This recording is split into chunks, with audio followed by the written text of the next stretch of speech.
In today's video, I am going to teach you how to change region in Google Chrome. Begin by opening Google Chrome on your computer. After Chrome is open, move to the top right corner of the browser window and select the More menu. From there, choose Settings to open the main browser settings page. Once you are in Settings, look for the Privacy and Security section. Select Privacy and Security, and then continue by choosing Site Settings. Inside Site Settings, you will find different permission categories for things like camera access, microphone access, notifications, and location. Since this tutorial is focused on changing the region or location behavior in Chrome, look under the Permissions section and select Location. When you open the location settings, you will see the available default options for how Chrome handles location requests from websites. You can select the option that matches how you want Chrome to behave by default.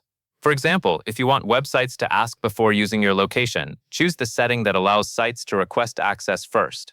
If you prefer more privacy and do not want websites to use your location unless you change it later, choose the option that blocks location access by default. After selecting your preferred option, Chrome saves the change automatically, so there is no need to look for a separate save button.